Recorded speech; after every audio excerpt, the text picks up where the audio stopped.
In a land where the mountains kiss the sky and rivers carve their paths through ancient valleys, there lived a people who had forgotten who they were.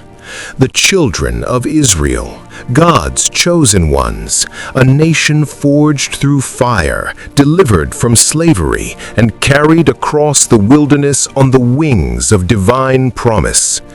Yet here they were, stumbling again, wandering not in a desert of sand, but in a desert of their own making. The scripture tells us plainly, the children of Israel again did evil in the sight of the Lord. Again. That word hangs heavy, doesn't it? Again, not for the first time, not by accident, but again, as if the lesson had been learned and then swiftly, carelessly forgotten, like a flame cupped in the hand, protected for a moment, then blown out by the winds of comfort and complacency. And so the Lord allowed the consequences to come. Into the life of Israel came a king, Jabin, king of Canaan, who reigned in the great city of Hazor.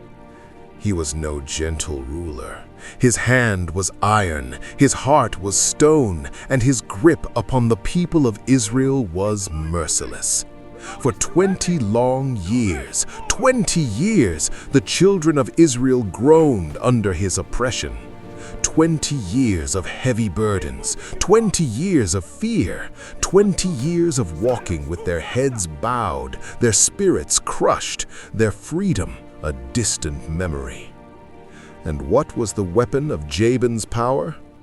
It was his commander, his military mastermind, a man whose name alone sent tremors through the hearts of Israel's warriors, Sisera. Sisera was no ordinary general. He was brilliant, ruthless, strategic, and he commanded something that no Israelite army could easily counter: 900 iron chariots. Brothers, have you heard? Sisera's army marches, Sisera. His chariots are unstoppable. We must stand firm if God is with us. 900! Imagine the ground trembling beneath their wheels. Imagine the thunder of hooves and the scream of iron against stone as that great war machine rolled forward. Sisera was the kind of enemy that made brave men consider surrender before the battle even began. But the cries of God's people did not go unheard.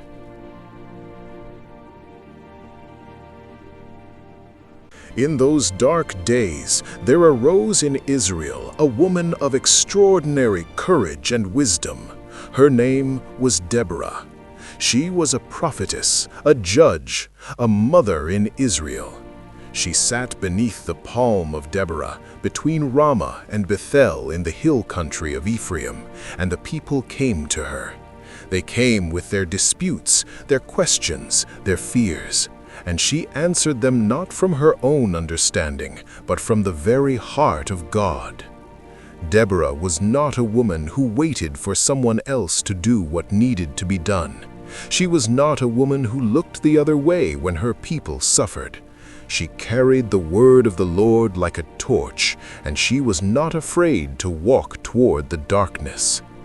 One day, Deborah sent for a man named Barak, the son of Abinoam, from Kadesh in Naphtali. When he stood before her, she spoke with the authority of heaven itself. Has not the Lord, the God of Israel, commanded you, go, take position at Mount Tabor, bringing 10,000 from the tribe of Naphtali and the tribe of Zebulun? I will draw out Sisera, the general of Jabin's army, to meet you by the Kishon River with his chariots and his troops, and I will give him into your hand. The word was clear. The command was sure. God had spoken. But Barak hesitated, not because he doubted God, perhaps because he doubted himself. And so he placed a condition upon his obedience. If you will go with me, I will go, but if you will not go with me, I will not go. Deborah did not shame him for this. She did not lecture him or send him away. She simply replied with calm, prophetic precision, I will surely go with you. Nevertheless, the road on which you are going will not lead to your glory, for the Lord will sell Sisera into the hand of a woman. A woman, not a general, not a warrior, not the most celebrated soldier on the battlefield. A woman. And Barak, perhaps not fully understanding what that meant, accepted the terms. Deborah rose, and together they marched toward Kadesh. The word spread through the tribes of Israel. 10,000 men gathered at Mount Tabor. 10,000 men who had lived under oppression for 2 decades. 10,000 men who were tired of bowing their heads. They were not all mighty warriors. Many of them were farmers and shepherds and craftsmen who had been forced to lay down their tools and take up the call. But they came, they answered, because when God moves, even the unlikely become the unstoppable. Meanwhile, word reached Sisera. The Israelites were mobilizing, and Sisera, confident in his superiority, confident in his 900 iron chariots, gave the order to march. He gathered his entire army, every chariot, every soldier, and moved them to the river Kishon. He must have been smiling. He had crushed Israel before. He would do so again. But what Sisera did not know, what none of them could see, was that the God of Israel was already moving, already arranging, already preparing every piece on the board for a moment that would echo through eternity. Deborah turned to Barak. "Up, for this is the day in which the Lord has given Sisera into your hand. The Lord is indeed going out before you." And Barak went down from Mount Tabor with 10,000 warriors following him. What happened next was nothing short of miraculous. The Lord threw Sisera and all his chariots and all his army into a panic before Barak. The mighty war machine, 900 iron chariots, the pride of Sisera's power, began to falter. The scriptures tell us that the stars fought from heaven. The river Kishon swept the enemy away. The ancient river, the mighty river Kishon, became an instrument of divine justice. Those chariots that had been the terror of a nation, they became useless. Iron wheels sank into muddy banks. Horses stumbled. The great army of Canaan dissolved into chaos. Sisera's soldiers fell by the edge of the sword. Not one was left, not one. But Sisera himself, the general, the commander, the feared architect of Israel's suffering, he did something that generals are never supposed to do. He ran. He climbed down from his chariot. He abandoned his army. He turned his back on the battlefield and he ran, on foot, alone, away from the carnage, away from the pursuing forces of Barak. And he ran toward what he believed was safety. He ran toward the tent of Jael. Now who was Jael? Her name means mountain goat, sure-footed, steady, and not to be underestimated. She was the wife of Heber the Canaanite. The Canaanites were descended from Moses' father-in-law, and though they lived among the Canaanites, Heber had made peace with King Jabin of Hazor. His tent was pitched near the great tree of Zaanim near Kadesh. There was a peace treaty between Heber's clan and the house of Jabin, and that is why Sisera ran toward that tent. He knew the name. He knew the alliance. He thought he knew what safety looked like. He had no idea who was waiting for him inside. Sisera was breathing hard as he approached the tent. Sweat on his brow, dust on his armor. The sound of his army's destruction still ringing in his ears. And then he saw her, Jael, standing at the entrance of the tent, watching him come. And she did something unexpected. She went out to meet him. "Come in, my lord. Come in to me. Do not be afraid." Her voice was calm. Her face was composed. She beckoned him in, and Sisera, exhausted, defeated, desperate, stepped inside. She covered him with a rug. She gave him milk when he asked for water, warm, rich milk that would quicken his weariness into sleep. She stood at the door of the tent, willing to tell any passerby that no one was there. Sisera felt safe. He gave her his final instruction.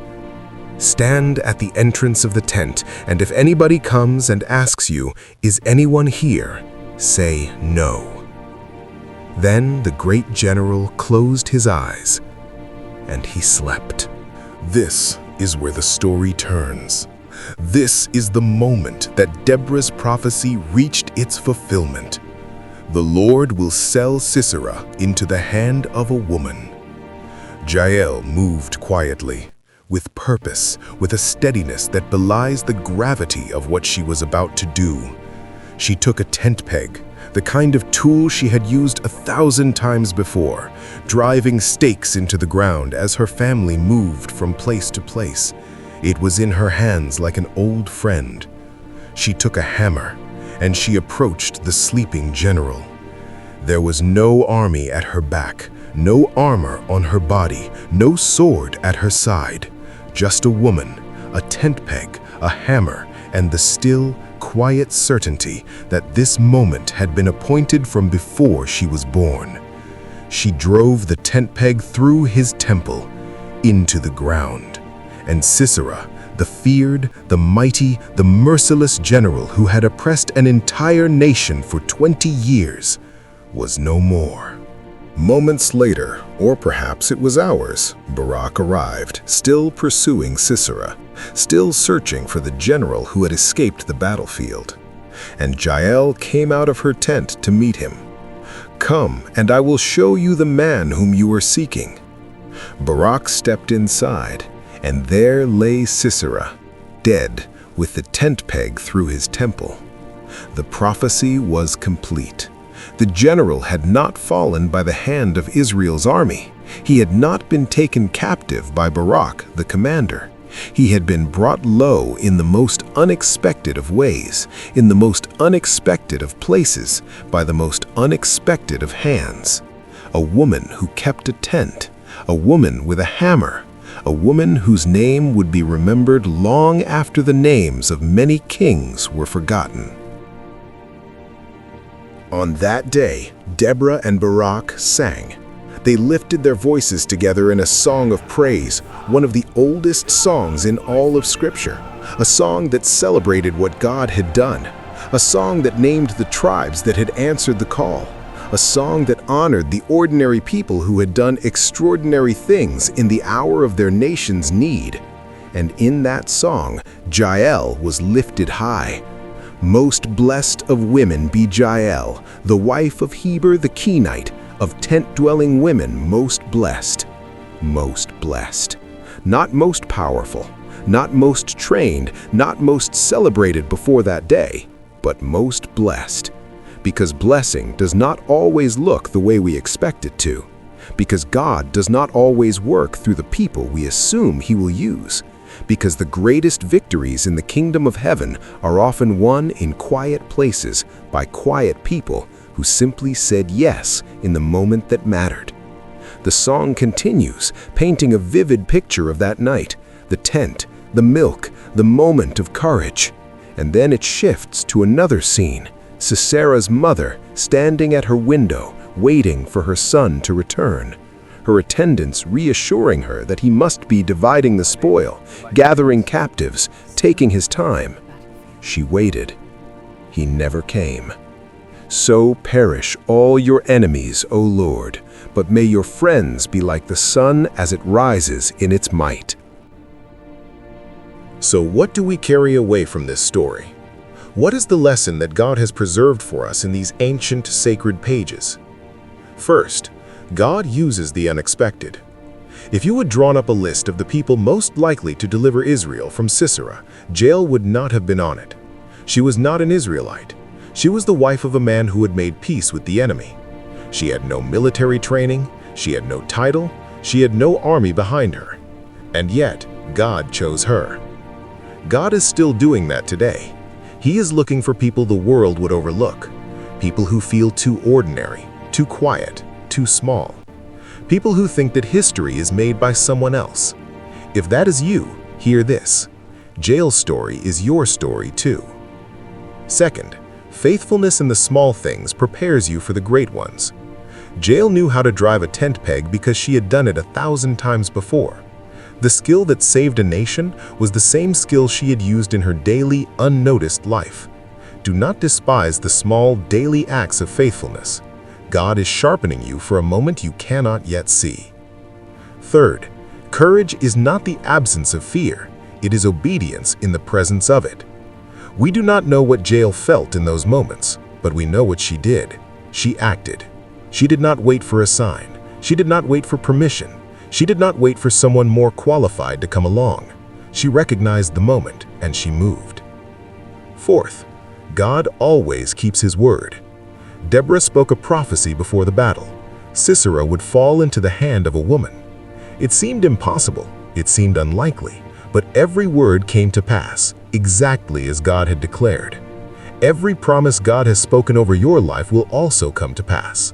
Not in your timing, not always in the way you expect, but with certainty, with precision, with the full weight of heaven behind it.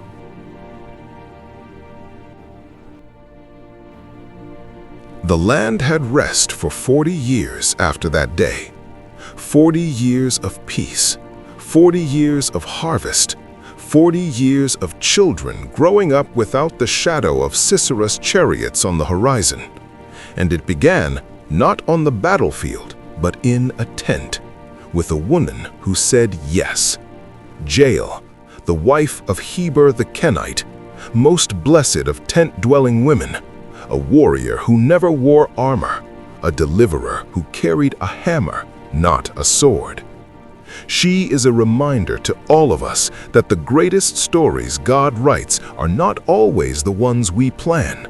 They are not always the ones that happen on stages or in palaces or in front of crowds.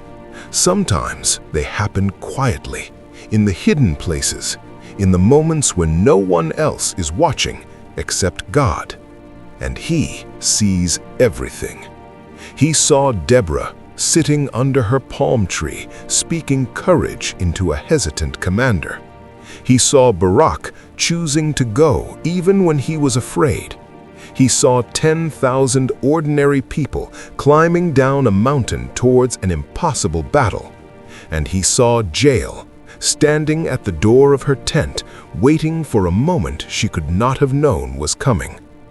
He sees you too.